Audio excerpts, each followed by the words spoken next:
Что эта акция была давно спланирована. Да, конечно, по организации разве видно. Любой мало понимающий в военном деле человек поймет, как здесь организовано все. В один день тут исчезает представитель Верховного Совета России по Ингушетии, товарищ Ермаков исчез неожиданно вдруг за 5-6 дней. В один день можем, в один день 30 тысяч арестовать. Вот с утра, в понедельник. Раз, все ингуши, которые живут в Орджоникидзе, тоже арестованы. Ведь люди должны еще полдня подумать, что происходит. Началась, не началась. А тут раз и все. Потом организовано, как все, вступление в бой. ОМОН, гвардия, ополчение и так далее. И артиллерия. Вот и все. Получается, что российскими войсками руководили из Северной Осетии?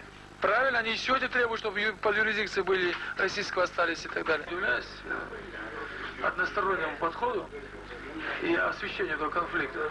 Все идет то, что здесь какие-то ингушские войска, ингушские боевики и какие-то чуть ли не бронеобъектов в большом количестве со стороны Ингушетии. Я не хочу оправдывать, допустим, ингушскую сторону и лидеров отдельных. Они тоже вот наделали дело. Но вот так как преподносят, это все несправедливо и неверно. Российская армия воевала и уничтожала, будем так говорить, мирное население Ингушей. В пригородном районе все дома сожжены практически. Это дело российской армии, да? Но все, что на плечах российской армии, все это вошли туда, остальные вооруженные формирования. Я считаю, что это было спровоцировано. Дали, будем так говорить, толчок к этому. Недалекие люди, если так сказать, клюнули на это дело. А потом нанесли решительный удар с помощью российской армии. И первый огонь нанесла и уничтожала народ.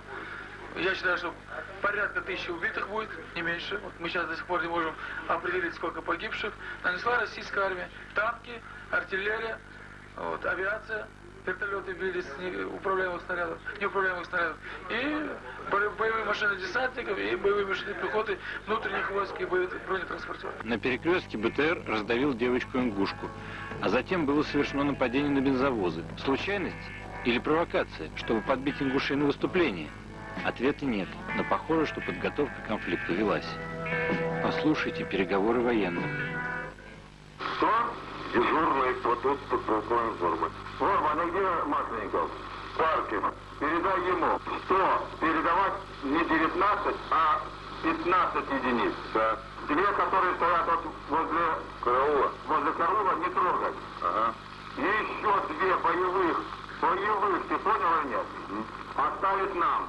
А 15 машин и 5 пулеметов передать представителям этим. Все понятно. По свидетельству человека, предоставившего эту запись, она сделана за несколько дней до конфликта. Этот танк оставлен на поле боя осетинской стороной. Выступаем как нейтральная сторона, что ли, или как миротворческие силы. Нейтральная сторона? Все, ну как, нейтрально, все-таки на ближней на стороне Осетии. Мы шли с тем, чтобы не выгонять никого, а мы шли и начали с миротворческой силы, но затем по нам начали стрелять. Кто начал стрелять? Пока мы точно не знаем, кто, но пока говорит о том, что это начали осетинские боевики в целях провокации. Осетинские боевики под нашим, как говорится, щитом начали грабить.